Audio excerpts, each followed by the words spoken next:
Shalom, jumpa lagi dengan saya hamba Tuhan Iflin Tahoba. Kali ini saya akan membawa materi masih tentang Wahyu 12, yaitu rahasia padang gurun, suatu tempat yang disediakan Tuhan bagi perempuan itu.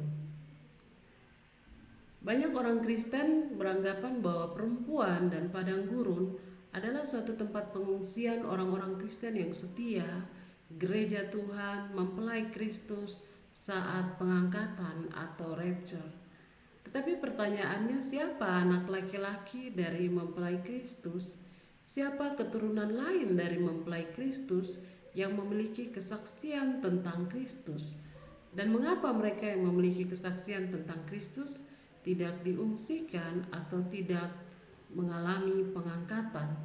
Pertanyaan-pertanyaan ini masih susah dijawab ketika kita mengatakan bahwa perempuan itu adalah mempelai Kristus dan padang gurun adalah tempat pengungsian. Siapa perempuan dan anak laki-laki dalam Wahyu 12? Rahasia tentang perempuan dan anak laki-laki dalam Wahyu 12 dan juga naga merah padam sudah saya upload di YouTube. Silakan saksikan materinya di YouTube saya supaya ketika saya menjelaskan materi berikutnya bisa nyambung. Siapakah perempuan yang mengungsi ke padang gurun? Perempuan yang mengungsi ke padang gurun adalah suatu bangsa. Kita bisa baca dalam Yeremia 31 ayat 2. Beginilah firman Tuhan, ia mendapat kasih karunia di padang gurun, yaitu bangsa yang terluput dari pedang itu. Israel berjalan mencari istirahat baginya. Kita baca dalam Yeremia 50 ayat 4-5. Pada waktu itu, pada masa itu, demikianlah firman Tuhan. Orang Israel akan datang bersama-sama dengan orang Yehuda. Mereka akan berjalan sambil menangis dan mencari Tuhan Allah mereka. Mereka menanyakan jalan ke Sion, kesanalah mereka terarah. Marilah kita menggabungkan diri kepada Tuhan, bergabung dalam suatu perjanjian kekal yang tidak dapat dilupakan. Dengan demikian, dari ayat tersebut, satu, bangsa di padang gurun adalah bangsa Sion. Bangsa yang terluput dari pedang adalah bangsa Sion. Ketiga, bangsa yang Israel dan Yehuda mencari tempat peristirahatan baginya adalah bangsa Sion.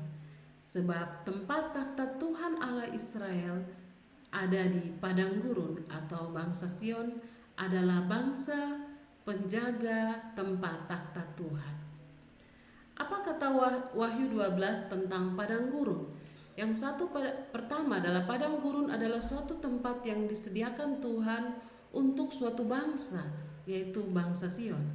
Kedua, padang gurun adalah tempat yang jauh dari setan atau naga. Tempat itu tidak ada setan atau iblis. Kita bisa baca dalam Wahyu 12 ayat 6a dan 14a. Perempuan itu lari ke padang gurun di mana telah disediakan suatu tempat baginya oleh Allah. Kepada perempuan itu diberikan kedua sayap burung nasar yang besar supaya ia terbang ke tempatnya di padang gurun, di mana ia dipelihara jauh dari tempat ular itu. Di manakah tempat yang tidak ada ular atau setan atau iblis? Tempat yang tidak ada setan atau iblis hanya di surga atau di dalam bait Allah atau di dalam kerajaan surga. Wahyu 12 ayat 12, karena itu bersukacitalah hai surga dan hai kamu sekalian yang di dalamnya. Celakalah kamu di bumi dan di laut, karena iblis telah turun kepadamu dalam geramnya yang dahsyat, karena ia tahu bahwa waktunya sudah singkat.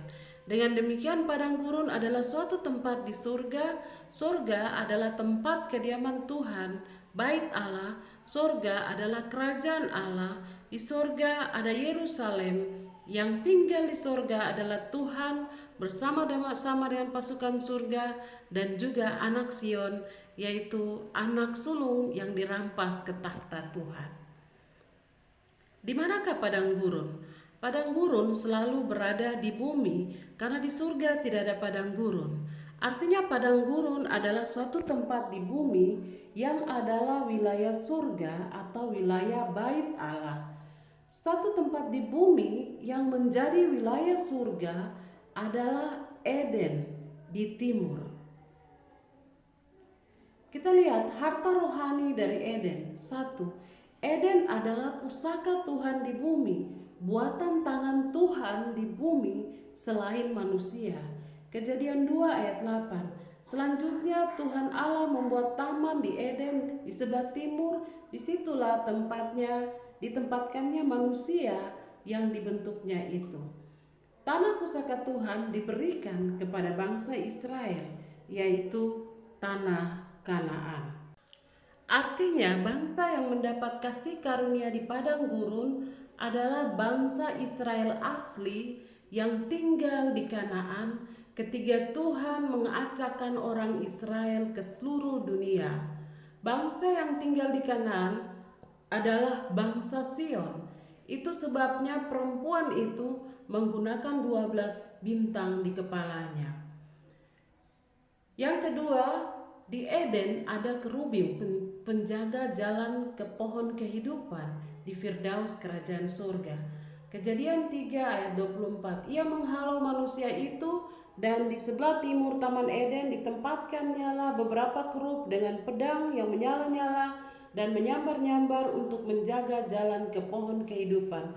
Kita baca di dalam 2 Raja-Raja 19 ayat 15. Hizkia berdoa di hadapan Tuhan dan berkata, "Ya Tuhan Allah Israel yang bertahta di atas kerubim, hanya Engkau sendirilah Allah segala kerajaan di bumi. Engkaulah yang menjadikan langit dan bumi." Yesaya 37 ayat 16.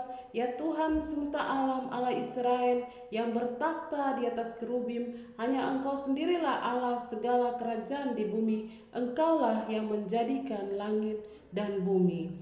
Dengan demikian bahwa harta Eden adalah kerubim. Begitu juga dengan Kanaan adalah kerubim, dan orang Israel percaya bahwa Tuhan Allah Israel bertakhta di atas kerubim, dan Eden adalah tempat takhta kemuliaan atau takhta di kerubim. Artinya satu, di Eden atau Kanaan padang gurun ada takhta Tuhan Allah Israel, takhta kemuliaan. Yang kedua, di Eden atau Kanaan padang gurun ada gerbang surga, tangga-tangga penghubung surga dan bumi. Yang ketiga, di Eden, Kanaan, padang gurun ada Betel atau bait Allah yang awal dan juga akan menjadi yang akhir. 4, tempat takhta Tuhan di Eden atau Kanaan atau padang gurun akan disebut Yerusalem, karena firman-Nya menulis bahwa pada waktu itu tempat takhta Tuhan akan menjadi Yerusalem. Ketiga, di langit Eden ada Firdaus lantai 3 kerajaan surga, tempat pohon kehidupan. 2 Korintus 12 2c dan 4a. Orang itu tiba-tiba diangkat ke tingkat yang ketiga dari surga. Ia tiba-tiba diangkat ke Firdaus. Dengan demikian Eden atau Kanaan atau padang gurun adalah lantai dasar kerajaan surga di bumi. 2, bangsa yang diberi tempat di padang gurun adalah bangsa di Eden, surga lantai dasar. Bangsa penjaga gerbang surga di timur Eden. Dengan demikian bahwa yang dimaksud dengan surga lantai dasar itu adalah Eden, sedangkan langit dan Firdaus itu adalah lantai 3 dari kerajaan surga. Arti rohani dari padang gurun: 1, surga lantai dasar di bumi.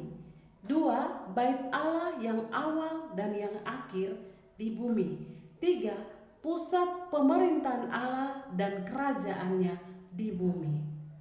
Arti rohani sayap burung nasar untuk terbang ke padang gurun: 1, bangsa di Eden atau Sion akan diberikan kerajaan Allah. Pentakosta akan turun atas bangsa Sion, terang Tuhan terbit atasnya.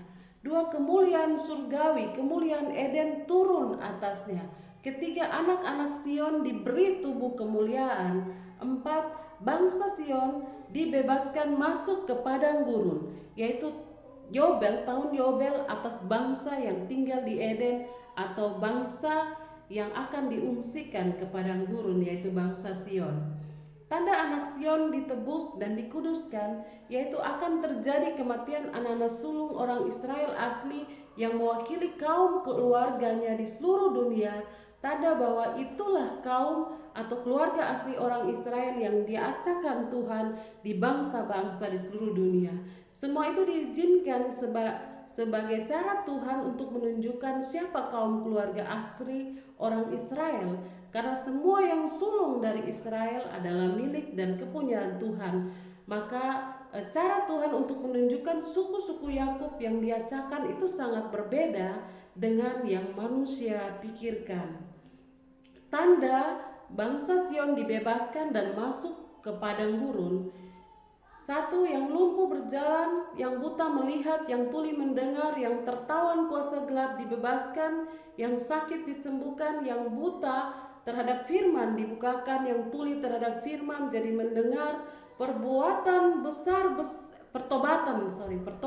besar-besaran di wilayah bangsa Sion. Kita bisa baca dalam Yesaya 35 ayat 5, 6, 10. Pada waktu itu mata orang-orang buta akan dicelikan dan telinga orang-orang tuli akan dibuka. Pada waktu itu orang lumpuh akan melompat seperti rusa, mulut orang bisu akan bersorak-sorai sebab mata air memancar di padang gurun dan di sungai di padang belantara. Dan orang yang dibebaskan Tuhan akan pulang dan masuk ke Sion dengan sorak-sorai, sedang sukacita abadi meliputi mereka.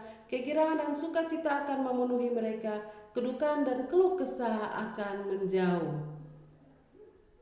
Kita baca dalam Yesaya 29 ayat 18 dan 24. Pada waktu itu orang-orang tuli akan mendengar perkataan-perkataan sebuah kitab, dan lepas dari kekelaman dan kegelapan mata orang-orang buta akan melihat. Orang-orang yang sesat pikiran akan mendapat pengertian, dan orang-orang yang bersungut-sungut akan menerima pengajaran. Karena pada saat itu firman Tuhan dari Yerusalem dan pengajaran dari Sion didengar oleh anak-anak Sion atau bangsa-bangsa yang dibebaskan Tuhan. Visi Tuhan untuk bangsa di padang gurun, bangsa Sion. 1. Padang gurun akan diubahkan menjadi taman Eden dan taman Tuhan. Yesaya 51 ayat 3. Sebab Tuhan menghibur Sion, menghibur segala reruntuhannya. Ia membuat padang gurunnya menjadi taman Eden dan padang belantaranya seperti taman Tuhan. Di situ terdapat kegirangan dan sukacita, nyanyian syukur dan lagu yang nyaring. Kedua, pembangunan rumah Allah Yakub. Ketiga, Yerusalem baru akan dipindahkan ke padang gurun. Keempat, berkat pemulihan Sion dan Yerusalem akan turun atasnya. Dan yang kelima, Sion akan menjadi pusat kerajaan 1000 tahun damai. Nantikan materi-materi selanjutnya tentang membuka tabir kitab Wahyu dari saya, hamba Tuhan Evelyn. Akhirnya saya mengucapkan terima kasih. Tuhan Yesus memberkati kita semua. Saya hamba Tuhan Evelyn Tahoba, anggota dari tim doa Science Kingdom.